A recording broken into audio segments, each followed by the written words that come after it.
अस्सलाम वालेकुम दोस्तों, तुसीं वेख रहे हो मेरा पंजाब टीवी तो मैं तुहाडा मेज़बान मुहम्मद लतीफ़ खरल। दोस्तों सब तो पहले अपने चैनल करो सबसक्राइब तो नाल ही बैल आइकन करो प्रेस ताकि साडी हर नई आने वाली वीडियो का नोटिफिकेशन सब तो पहले तुहाडे वीरां तक पहुँचे। दोस्तों रोज़ाना दी निस्बत अज भी तुहाडा वीर तुहाडे वास्ते एक मझ की वीडियो लैके हाज़र होया है। उम्मीद करांगे कि तुहानूं ये वीडियो बड़ी पसंद आएगी। तो सब तो पहले कैमरामैन तुहानूं मझ दिखाएगा तसल्ली नाल, उस तो बाद करांगे मालक नाल गल्लां बातां। माशाअल्लाह खुंडा सिंह कालिया से अखां ने दियां ठल्ली बई है माड़ा जा माशाअल्लाह थान देखो लाठवां रंगे थान ने इंदे ते सून वाली हैगी है। ये मालक तो पुछांगे किन्ने दिन लैगी सून दे विच, गल बना ली वाहवा दिन लै जाने ने इन्हें। यह मुकम्मल इसकी बॉडी हैगी जी।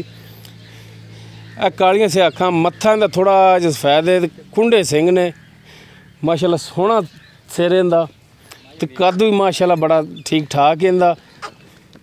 तो मझ वैसे साडे तो डर रही है कि पता नहीं ये टीके लावन आ गए ने।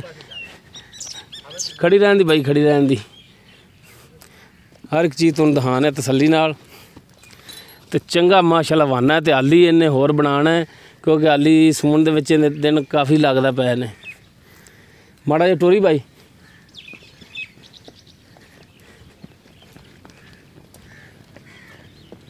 माशाअल्लाह टुरन दे विच भी ठीक है, कोई मसला नहीं हैगा।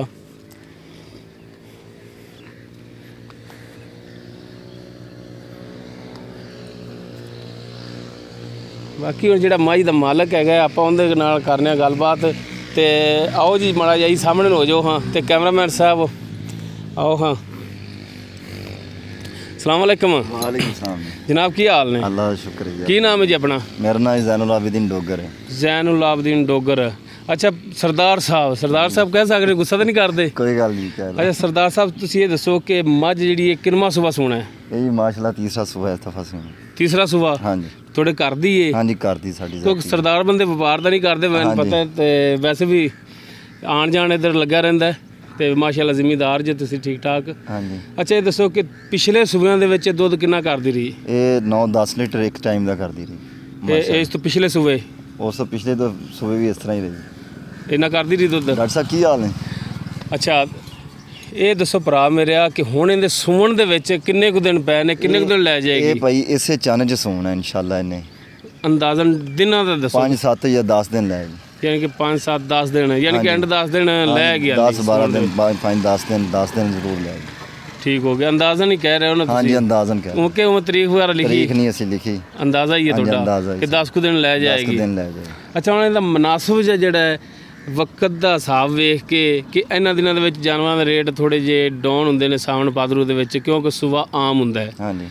ਇਹਦੀ ਮੁਨਾਸਬਤ ਵੇਖ ਕੇ ਥੋੜਾ ਜਿਹਾ ਰੇਟ ਪਿਆਰ ਮੁਹੱਬਤ ਵਾਲਾ ਮੰਗਣਾ ਹੈ।